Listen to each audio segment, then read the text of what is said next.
Welcome to Voice of Africa, your go-to channel for insightful discussions and updates on Africa's journey toward reclaiming its identity and sovereignty. Today, we're exploring a significant development in Burkina Faso under the leadership of President Ibrahim Traoré. Recently, Burkina Faso made a historic change by altering its national anthem from French to local languages. This change, initiated by the Ministry of National Education, involves translating the national anthem into 14 Burkinabe languages. This move aims to strengthen patriotic sentiment and shift away from neo-colonial practices. It's a notable step towards reclaiming cultural identity and sovereignty, aligning with President Traoré's staunch anti-colonial and anti-imperialist stance. President Traoré, who came to power in September 2022, has consistently demonstrated his commitment to upholding the sovereignty of Burkina Faso. He has taken actions that reflect his unwillingness to continue the colonial legacy or dance to the tune of Western powers. This move to change the national anthem is just one of many steps he has taken to break free from the remnants of colonialism that have long influenced the African continent. The translation of the national anthem into local languages is a powerful symbol of resistance against colonial influences. It is a way of asserting the country's cultural identity and promoting a sense of pride among the Burkinabe people. This initiative is part of a broader effort by President Traoré and other military leaders in the Sahel region, such as General Tiani of Niger and Assimi Goïta of Mali, who are also striving to distance their countries from Western influences and prioritize their sovereignty. In many African countries that were colonized, remnants of colonialism are still evident. In Francophone Africa, for instance, it is common to find streets named after French colonial rulers, or statues of French colonial masters. The official language in these countries, often French, is one of the most significant remnants of colonialism. These remnants serve as a constant reminder of the colonial past and the cultural imposition that came with it. Colonial powers, when they arrived in Africa, sought to impose their culture, ideas, and language on the local communities. This imposition began with the enforcement of their languages, whether French, Portuguese, or English.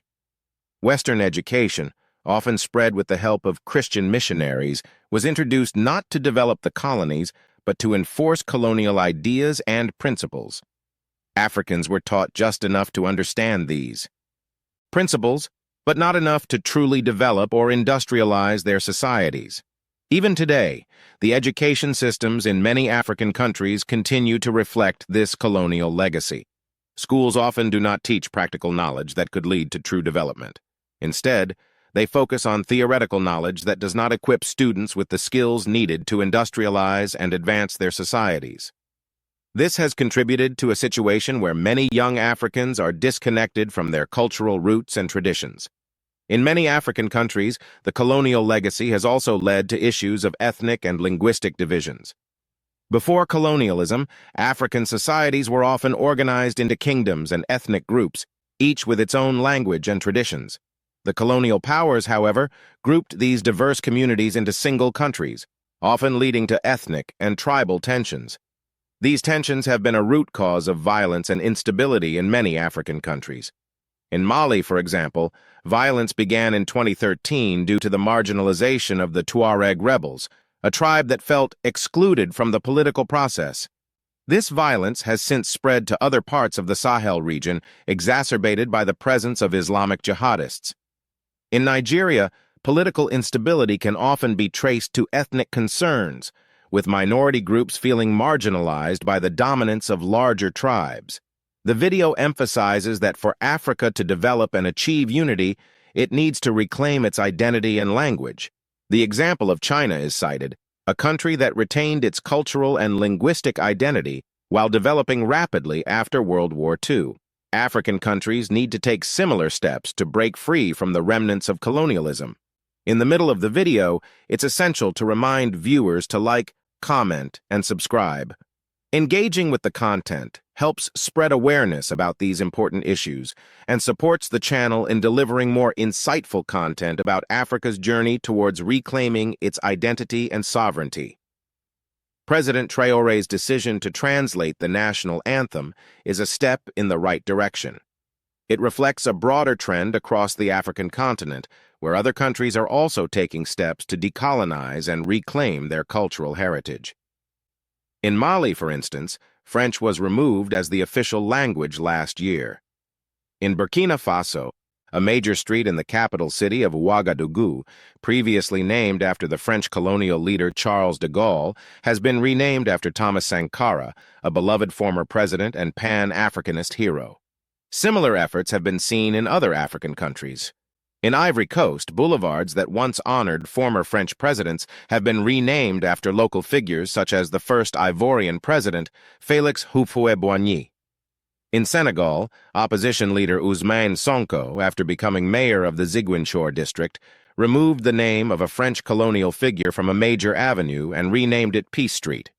In Tanzania, the renaming of streets in the city of Dar es Salaam reflects the country's post-independence identity and honors Tanzanian leaders and historical figures. These actions are part of a broader effort to reclaim cultural heritage and emphasize independence and self-determination. However, while these steps are commendable, the video argues that more needs to be done. The remnants of colonialism are deeply ingrained, and it will take sustained effort and commitment to fully shed these influences and achieve true development and unity. African countries need to follow the example of other former colonies that have successfully reclaimed their identity. India, for instance, was colonized by the British but retained its languages, traditions, and customs.